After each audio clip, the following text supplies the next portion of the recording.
here you guys already have an introduction about Karen, so let's start with something at the beginning with Karen. So how did the entrepreneurship have in your childhood? Like when did it start? Oh yeah, great, good place to start.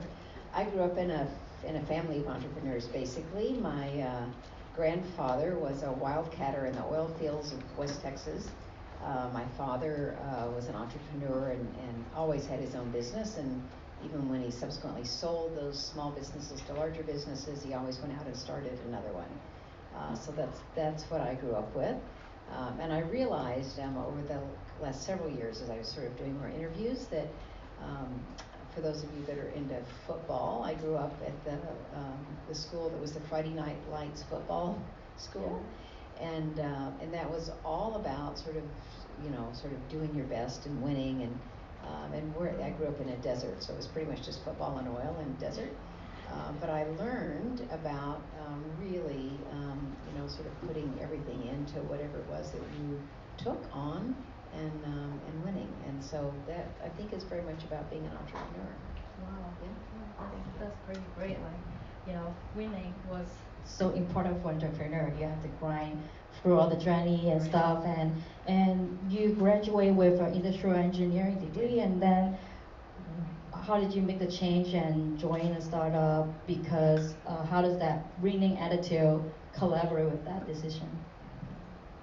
Yes, I've always been happy to have an engineering degree. I didn't use it all that long, but it taught me how to think, and so I know there's some students here, so pay attention. I didn't pay as much attention as I should have when I was in school, but I definitely learned how to think in a very prescribed way that's been very helpful to me through my life. And the transition, I went immediately to work for a big company. I had interned there, and I think it was maybe a Fortune 100 company at the time, Texas Instruments. And I had a good job there. It was very stable. I was getting promotions every 6 months. I had a big job.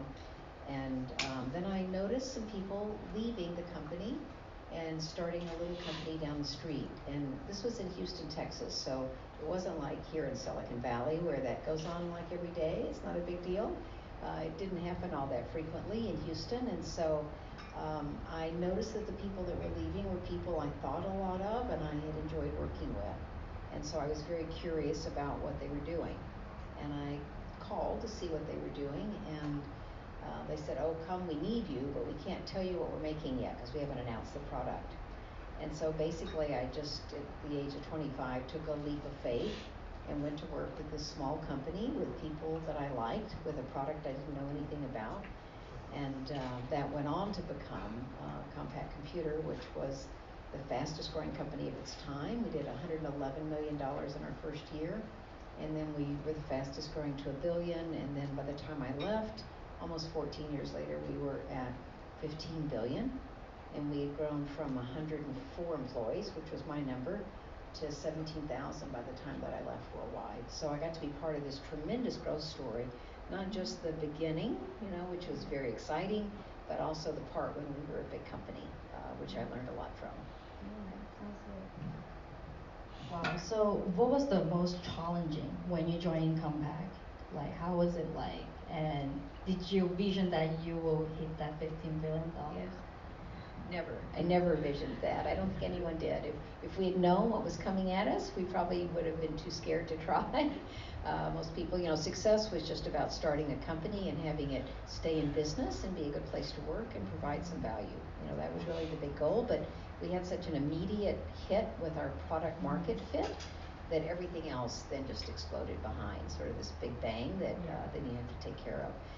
So the only thing that I was ever really afraid of at that point in my life was I'm very achievement motivated, and I think most people who work at startups are, right? We like to get things done. So the only thing I was ever afraid of was not being able to get enough done, just literally not being able to do enough. So, I certainly had some moments of being scared of not knowing enough, but I quickly figured out how to put people around me that did know how to do things, and then that made that better. Yeah. So that has to be pretty smart to do that. Like, did you have any other experience that related to people management, and how did you never had a bank once you get into the market. So how did you react to that? How did you figure out how to react to that and make it right. Yeah. Well, I didn't have much people experience. I had had a couple of people work for me at TI, but I got to hire my own team at Compaq, which was great because I was the first person in my department. But I didn't know anything about managing people, and so I had a lot of mistakes. I had to learn that everybody didn't think like I did and didn't have the same way to do things that I did, and so there were some issues there with me learning. But I wanted to learn, and so I had people help me learn. I read, I took courses, I had my staff give me feedback, and I got better, and I think pretty good at it by the time I left. Because I had about 300 people worldwide and thousands of contractors and consultants by the time I left. And I'm really proud of the culture that we still had in my part of the company by the time that I left. That sounds amazing, especially for the culture. So what did you guys do to keep that culture? Well, the first thing was we paid attention to it, right? I think too often, maybe not so much in Silicon Valley, but in other parts of the country or the world, we don't pay enough attention to the culture, because the culture really is just it's the behaviors that you allow, right? It's the ones that you reward and the ones that you allow in the company. And if you don't pay attention to those, you're likely to get behaviors that don't align with your intentions, which is something I'm very clear about with my clients now. That we want to set good intentions that take us where we want to go, and then we need behaviors to align with that, and not to be too far off course. So you bring in a very key point where, besides Silicon Valley, maybe in other places, culture is probably a difficult thing to develop. So in that case, like if you have a lot of people in your company, how do they keep that up? How do they make sure, even though you provide freedom work environment, and how they, let them grow the way, happily and. So I believe all companies have a culture, right? It may not be a culture that I would want to work in, but all companies have a culture, and then people hopefully can self-select into the kind of culture they want to be with, right? So some companies might be too hierarchical for me to be happy there, but it can still work really well. It's just a different kind of culture than I would like. But I think what happens when you get bigger is we stop paying attention. And we also, when you're a startup, you get a different kind of employee coming to work. They want different things from the company than when you're 10,000 people, right? You get a different mix of people, and it's not that they're bad, it's just different. And so you have to pay attention, because every time you hire someone, your culture will change, right? Because they bring themselves, and so you have to be conscious about taking actions to reinforce the kind of culture that you want. Sounds great. So being conscious is like who should be conscious then? Well, it has to start at the top. One of the things that Compaq did really well, we had an amazing, the three co-founders were amazing, but our CEO, Rod Canyon, was just an incredible man, and he was so clear about wanting this to be a good place to work that he put a lot of energy into it. And part of the energy is just things like when you see office politics starting to crop up, you have to get rid of them. You can't, it's a behavior you have to stomp out and not reward that, right? You have to pay attention to how things get done as much as what gets done. And that's really hard when you're moving really fast and you're really busy and you have too much to do, but you still have to pay attention to how things get done. And I think that's like key to your question. Right. So then it has to be very busy then. So, and it also mentioned in the book, like senior people get too busy, and so how should they manage and balance the time for that? I wish I had learned this lesson earlier in my life. In the book I talk about sort of making sure you have time to think. We don't, and it gets worse sort of every year. I am as distracted by shiny new objects as anybody in this room, but I have to make time to think. And if you don't, you miss the big picture. You miss the shifts in the organization. We run about every day, and I see this in organizations all the time. It's like playing whack-a-mole. Has anybody in here ever played the game whack-a-mole?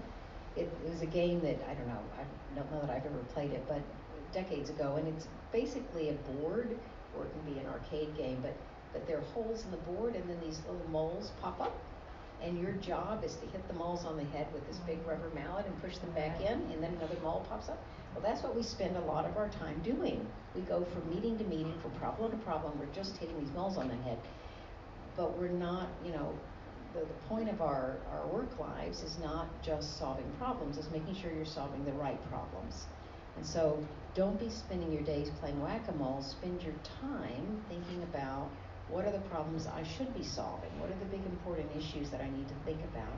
Because particularly as you become a manager or a senior manager in an organization, that's really what you're paid for. I mean, you are paid for solving problems, but it's for sort of thinking about, right, the bigger picture and what are the impacts of all the things that are going on or could be going on.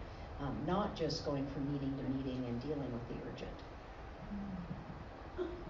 Sounds good. And so, what was one of the things that you're excited about in Compact, or what was the most successful thing besides the result? So, what happened during the time within that 14 years? Well, I think part of what made Compact such an amazing place to work was the ability to develop and grow with the organization, because as the company, and all my clients now are growth clients, and I think this is why I'm so attracted to them, there's always more to do than you have time to do. And so you can continue to grow and develop yourself and sort of stretch yourself and try new things. And to be able to do it in a team environment, for me, was really powerful. And so that's one of the things that I think I love most about Compact, and it's one of the things that I mourned sort of when Compact changed so dramatically after it got to be such a big company. Right. Yeah. So there's another keyword, teamwork. How does teamwork is, and how to maintain that, and how do people learn to have teamwork? So teamwork is the sort of the core of the work that I do now. My book is called No Dumbing Down, and that's really all about getting rid of teamwork as usual. And I think we've all experienced it, right? We get excited about the ability to work on a team. We show up, everybody tries really hard, and then sort of the old way of doing things starts to creep back in. And then actually our performance can go down because we're disappointed because things didn't happen differently. And I think the best people in organizations, your A players, they will shy away from working on teams because they feel like they have to dumb down, because a team can only work at the lowest level of its lowest performing member. And so everybody else has to dumb down to that level. And so I think it's critically important to watch for signs of that, because what you want is everybody to be able to work at their highest possible potential, right? So that the team and the organization, by definition, can then also, be able to work and get the benefit of all that potential. And if we're allowing dumbing down to go on in the organization, then we're leaving a lot on the table. So can you give an example of dumbing down, like in your experience and consultation? Yeah, I see it all the time. You go into work with a team and you see that most of the team is sort of moving along at one pace, and there's one or two members who just aren't on the same page. And it's not, again, that they're bad people. They just either don't have the skills to be on the team. Maybe they have a different set of priorities that have been laid out for them by their managers, or maybe they have resource problems that aren't apparent. But when the team is working, right, then everybody is working together. They're aligned. They have aligned resources, and they're able to tackle the problem in front of them, whatever it was that you chartered the team for. But when that's missing, what you have is a group of individuals who are trying to work as a team, and often it's not very successful. So what is one of the things that when you go to your client, what do you want to learn about from them first? Well, the first thing I want to know is how they found me, so that I can make sure that happens again. But when I work with a company, two things. I want to make sure that the leader that I'm working with is committed to making a difference.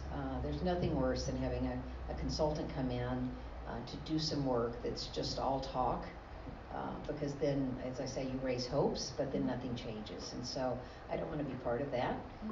But it's when I walk in and I'm working with a CEO or a senior leader who's really committed to sort of growing their organization and creating this internal structure that will support their external growth. I have to be really clear of sort of who the CEO is and their commitments to growing themselves and what they're willing to do that. I certainly participate and observe meetings that people are in. We'll do it's usually a series of assessments about how things are going. But my real goal is just checking for alignment, right? Are people clear about what they're doing, and are they clear about why they're doing it? And then do they have the processes and tools, people and behaviors to get those things done? Those are really the big questions. That sounds pretty complicated. Like, there's internal strategy and external strategies.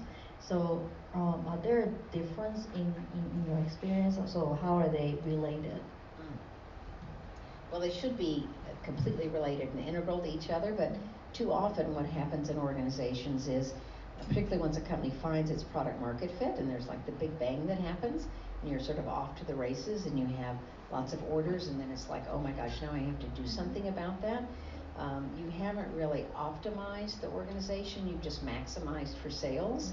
And what needs to happen is you need to create an internal structure and strategy to be able to support those sales so you can deliver on the promise you made your customers. Because that's what sales are, right? It's some promise you made to someone. And if you don't have the people and the processes and the tools inside the company to support that, particularly as you grow really fast, that's where companies start to fall down and eventually fall off. And so, again, the work is about making sure that that's all aligned. So for that, should the internal development be ready before they hit the market, or when should that happen? So that's always a hard question because we never have extra resources in an organization, right? So like, oh, I have this extra money, I'm going to just sort of plump things up so if we get some sales, I can react. I think for me, it's more about planning. It's the what will we do if this happens? I have this concept I use called playing bumper cars.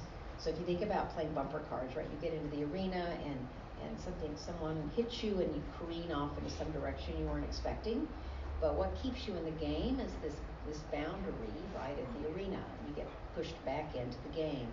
Well, I think about an organization the same way. As we plan our growth, it never happens in a straight line. But what we know is we're going to deviate either less or more.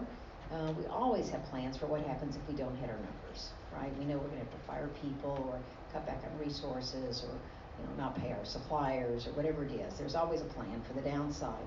But we need to also plan for the upside so that when things go better than we're expecting, we know what the point is when our resources internally can't keep up. And we know what to do next, whether it's to slow down sales, that's a little hard to say sometimes, but whether it's to slow down sales or what's the plan to quickly bring on additional resources so that we can fulfill those promises and really complete those sales.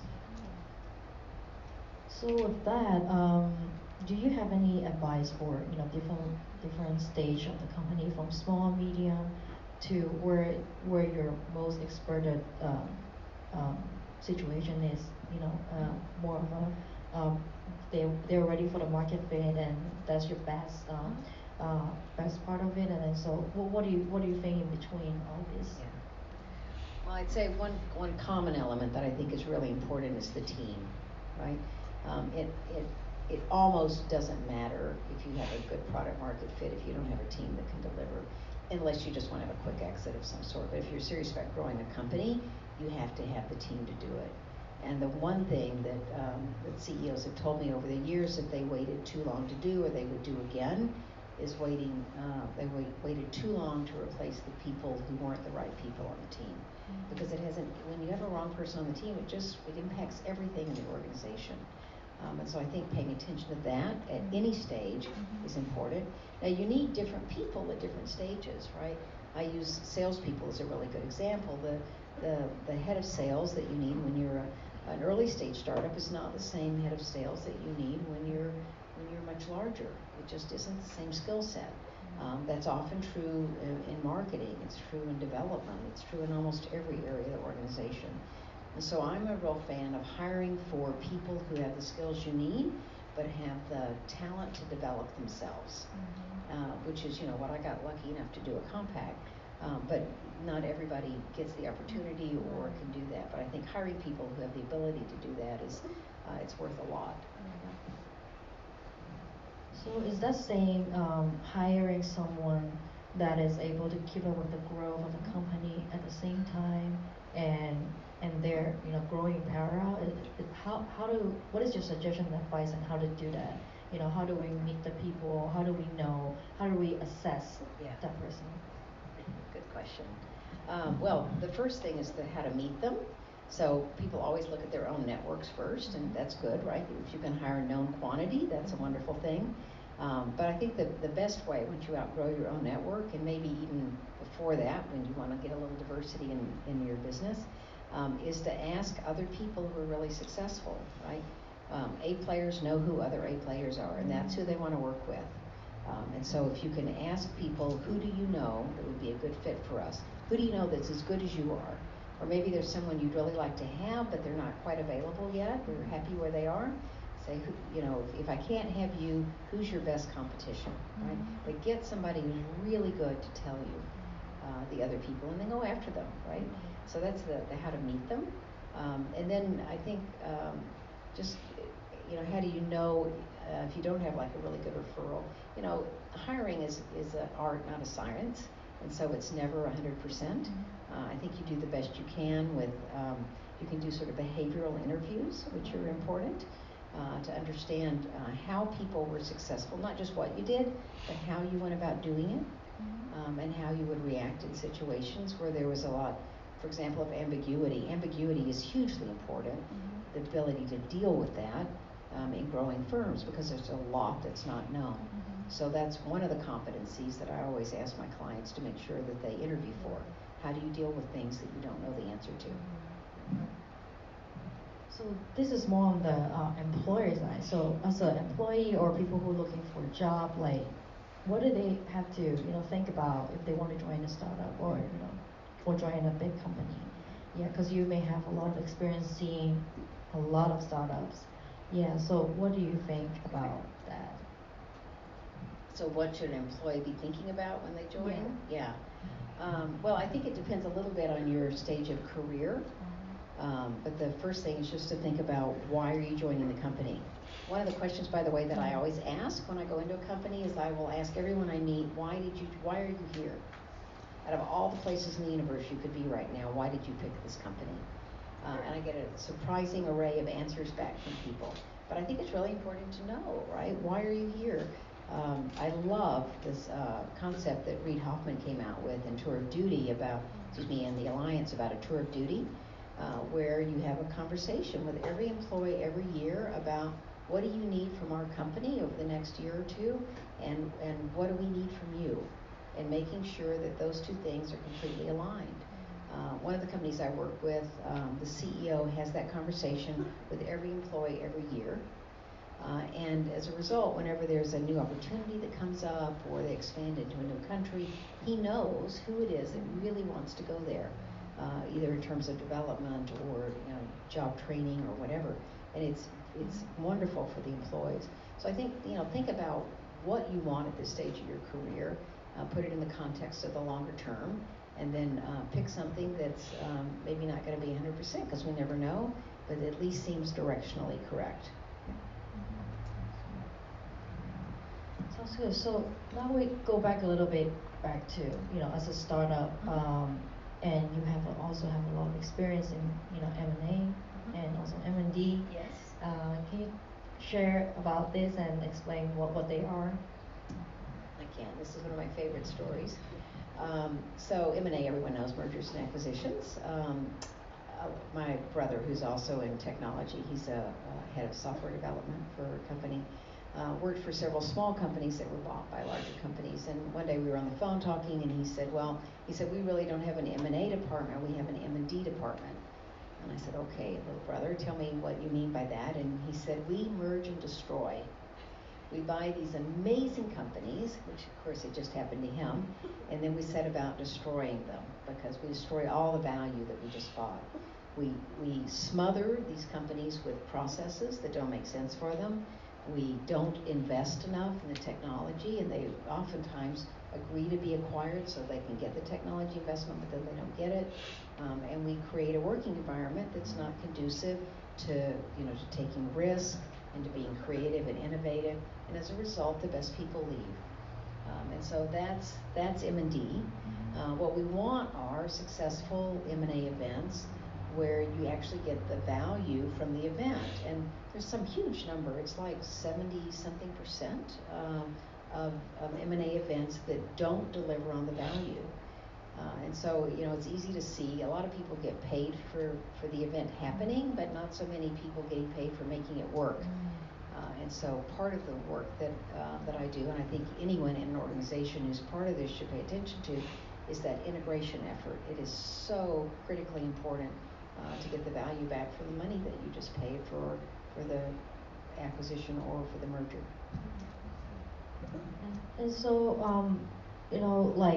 people who make the event happen and people who, that event is happening. So how do we fix that problem and how do we realize that? Well, the first thing is awareness, right? That yes, you do, it's not done when the papers are signed and the money is in the bank, right? That's really just the beginning. Actually, the beginning is a little bit earlier. I think when you announce that the event is going to happen, it's very important to know that everyone, particularly if it's an acquisition, but everyone is concerned about how this is going to impact me. That's the first question we ask as human beings, right? What's in this for me? And it can be scary for people, especially if they've had bad change experiences in the past. And so you have to immediately paint the picture of why this is good, not just for the company, but personally why it's good for people, and let them see the role that they'll play. And then beyond that, they will have a lot of questions. You will not be able to answer all those questions because you don't know yet. We're back to the ambiguity thing.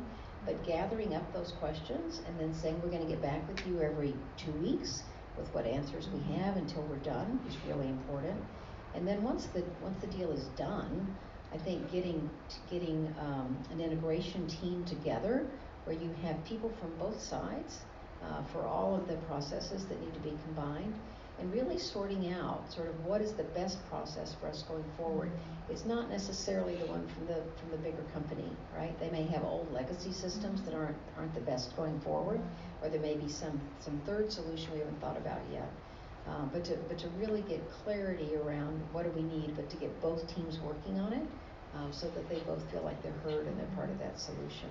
And then you have to go like hell and implement, so that you can start getting those quick wins. People can really see that it's going to be successful. Yeah. So once you get acquisition, and do you see most people leaving, or what was your at your experience at the 14 years when you left Compet? So what was happening? Well, it depends on whether it was a successful event or not, right? Whether or not people leave.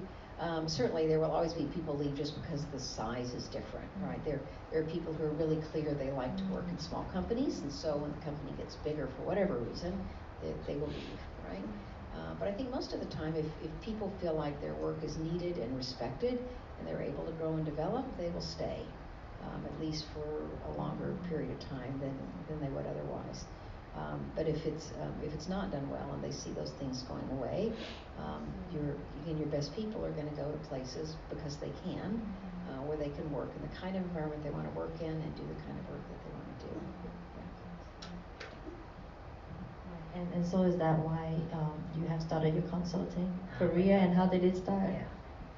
Yeah. So by the time I left Compaq, I had a really big job that I loved, and I had loved it for a number of years. I was flying all over the world and building buildings and working with world famous architects, and I had created an incredible team, and that was all good. But I could see that my job was just going to get bigger over the years, but not different. And I didn't want to do the same thing for the rest of my life. So I took some time off to go figure out what I wanted to do next. I made some time to think. And I moved to New York City. I took classes at Columbia. I was really fortunate to be able to do these things. and I met my now husband, who's a psychologist, and he was working with CEOs on supporting the growth. And so we really hit it off. I actually lived in Sausalito at the time, and on a houseboat. I had my first consulting job that fell in my lap in San Francisco, and he came out here with me, and we did a lot of life work planning about what we wanted to do and where we wanted to do it. And I realized I miss doing strategy work, sort of what's coming down the pike, and what are the possibilities about how to deal with it, and putting these teams of people together and helping them execute. And so we did that together for a number of years. He subsequently has moved on out of the business, still in my life very much, but out of the business. And I love what I'm doing, and I'll keep doing it as long as until I find something I'd rather be doing. So because of that, and so what was the challenge, and what did you have to learn? You know, going from Compact and then doing consulting is like fully business, and you know, what did it take? Yeah. It was another great example of I didn't know what I didn't know, or I might not have done it. Leaving a company and then going out on your own is, it was almost shocking, right? You suddenly don't have sort of arms and legs to help you with things. You don't have the resources that you had to help you get things done. So I think to be an entrepreneur, and particularly a solopreneur, you have to really revel in problem solving, because there are a lot of problems to solve. I didn't pay enough attention early in my consulting career to the business of my business. It was like, if I do good work, they'll come. And while some people will come if you do good work because they'll hear about you, you really do have to do more than that. And so learning about the business of the business was much more important, and takes more time than I thought it would. It's really less about the work and more about the stuff surrounding the work, especially at this point. Does that answer? Yeah. But I want to learn more about what is that surrounding the work. Oh, sure. Yeah. Okay. Yeah. So initially, I thought, I have to just get better and better and better at the work that I do, and that's true, right? You always want to sharpen your saw, as they say. But you also need to be able to deal with all the finances, right? You have to not run out of cash, right? Number one. And even if you're someone who's come into the business with a large store of cash, you'd like for your business to make money. Otherwise, you're doing charity work, and that's okay, but you should call it that and do that. So there's that whole sort of financial side of the business. How are you going to price things, right? How are you going to collect your money? Do you want equity as well as cash, right? You have all those things to think about. How are you going to find and attract clients, right? It's not just people you know or people you've done work with, although you can do that. But if you want a really thriving business, you have to go outside that model. Are you going to offer more than one product? Are you going to work in more than one industry? So that when the tech sector blows up, which it did not too many years ago, all your clients don't go away, which is one of the things that happened to me.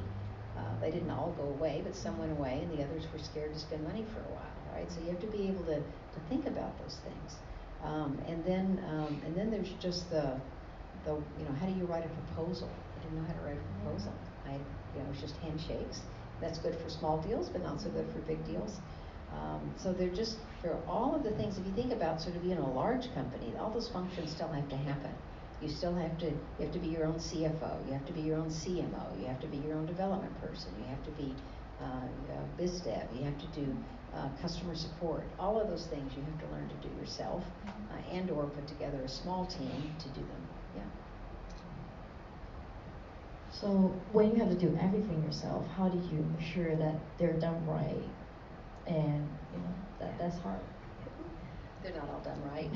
They're done well enough in most cases. If they're not being done well enough, and now I know, and this would be advice I'd give my younger self, would be to hire things out earlier.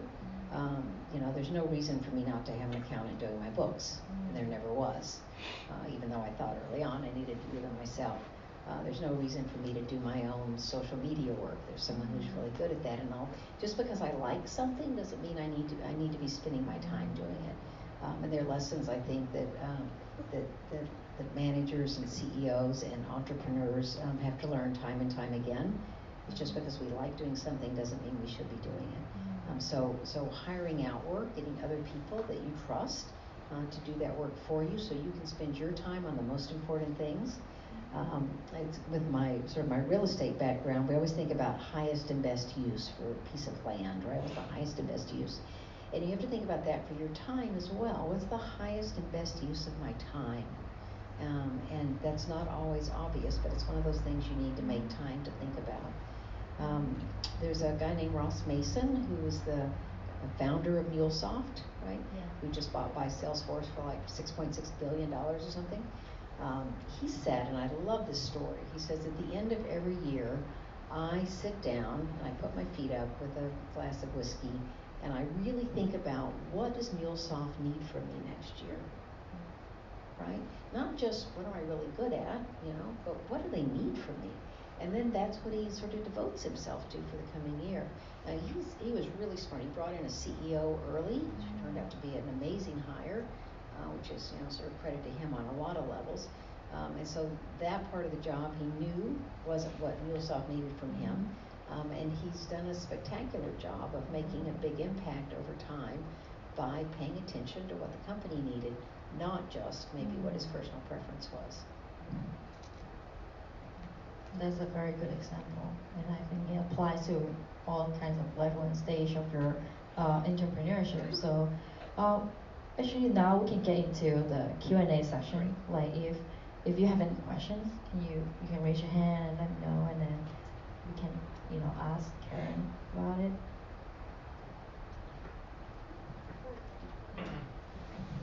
You said your husband is a psychologist, so I was wondering if you could share like a good IO psychology book that you would suggest for entrepreneurs.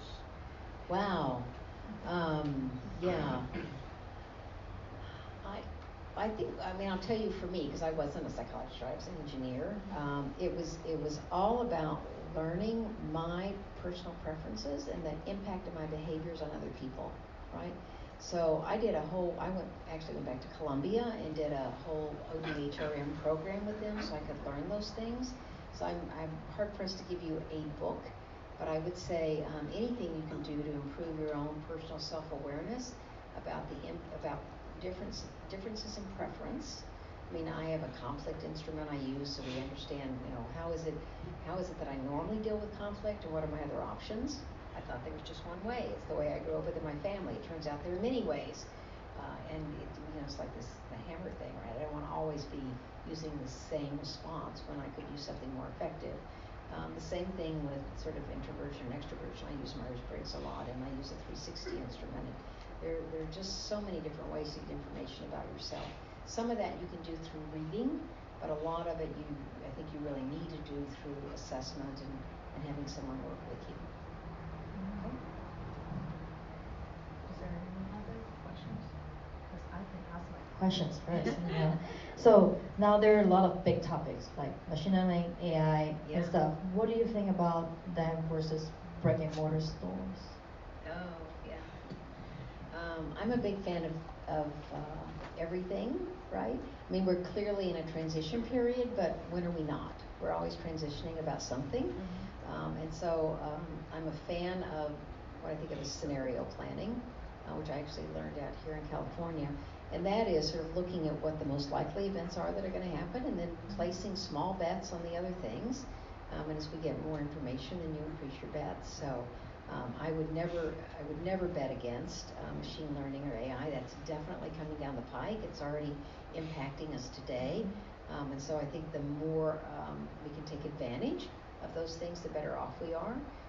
And I think we need brick and mortar stores, right? Yeah. I like to go to even without brick and mortar, I like to go to the farmer's market and buy a tomato, even though I can have one delivered to me.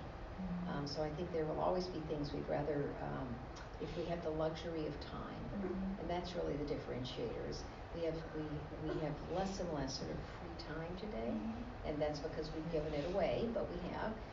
And so what is it that I want to do with the free time that I do have? And sometimes it's I want to go buy a perfect tomato, and I need a place to go do that.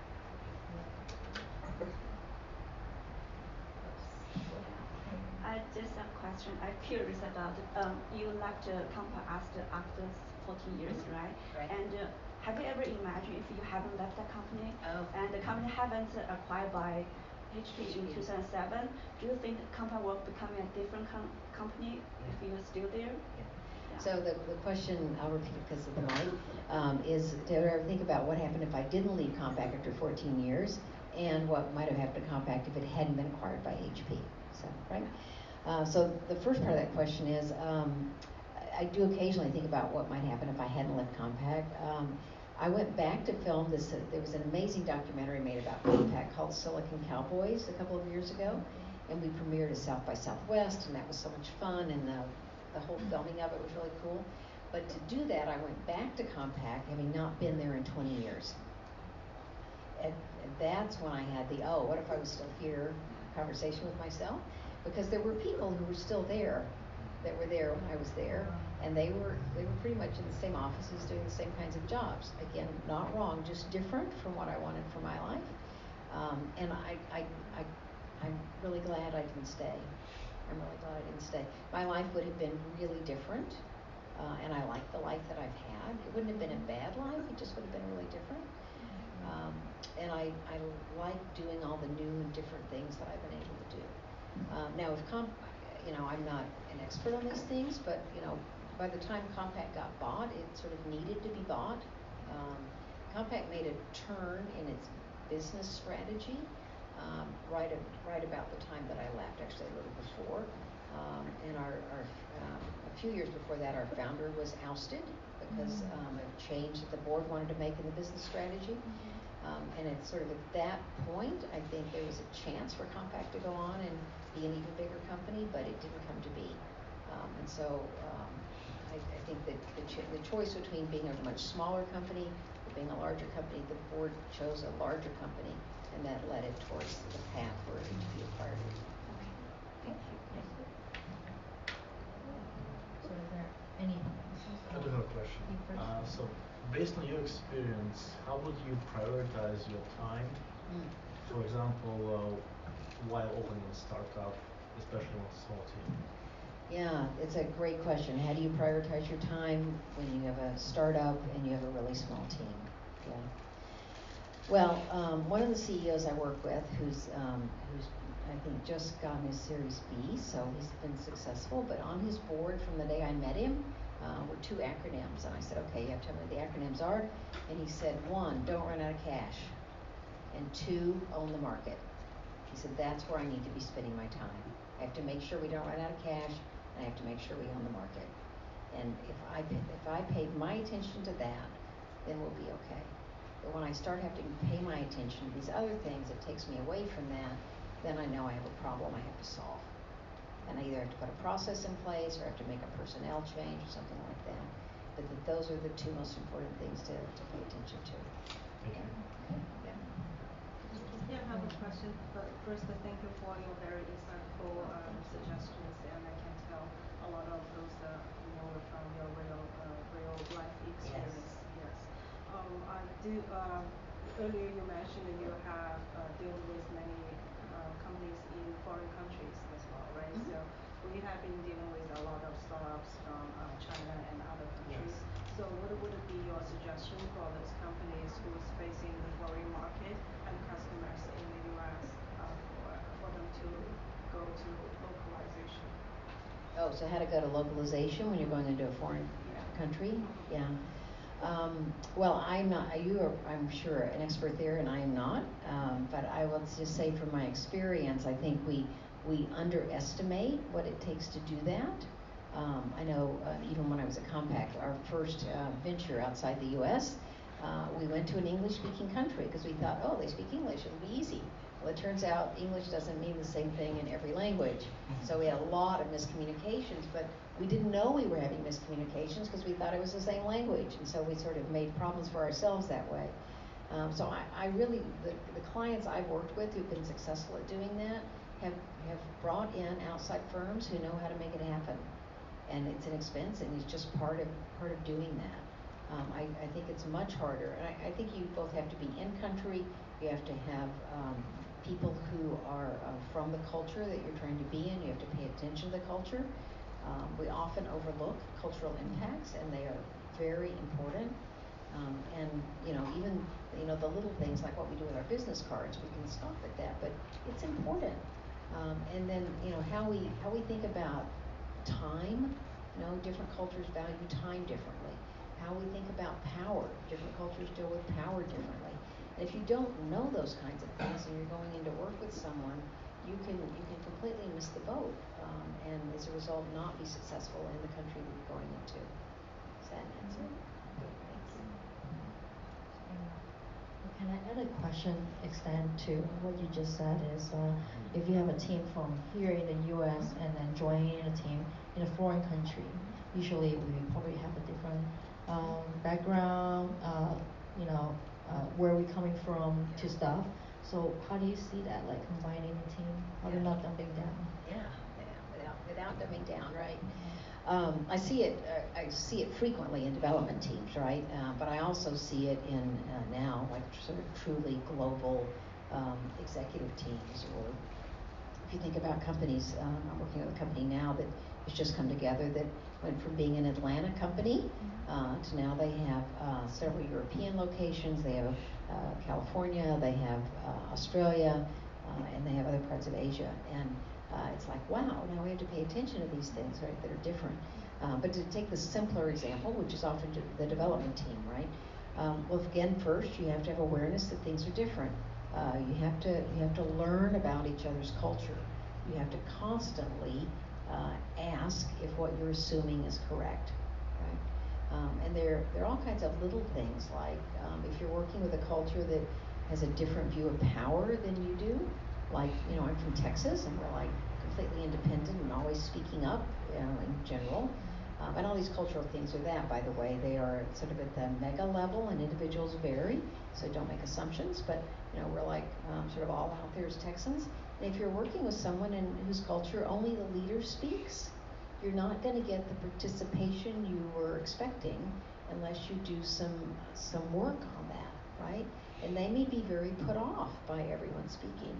And something like that, you have to talk about the team process. Again, not just what your output is, but how you're getting it. Because if you don't do that, the teams will never work together, and you will continue to work slower and not at the potential that's possible there.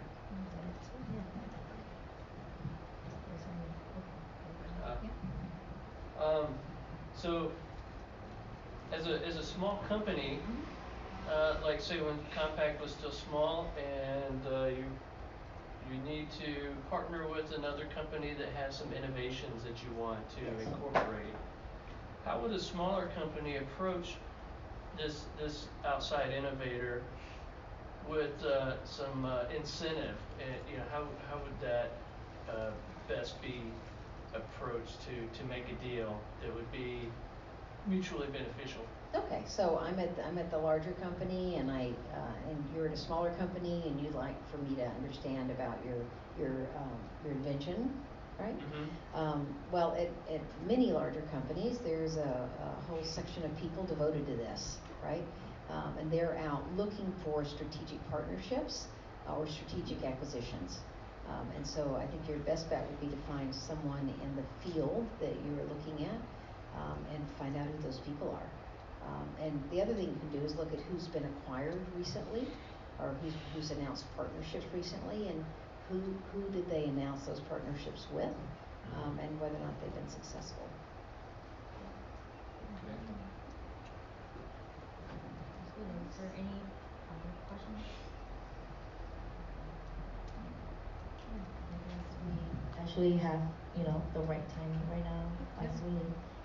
It's getting to 7:30, but and Karen will stay here longer, and you can have one-on-one with her, and she has her books here, and then that is for you to purchase to learn about her full strategies on dumbing down, and which is a really great book. I read it already, and then it will be definitely great to build a business, especially for senior people or CEOs.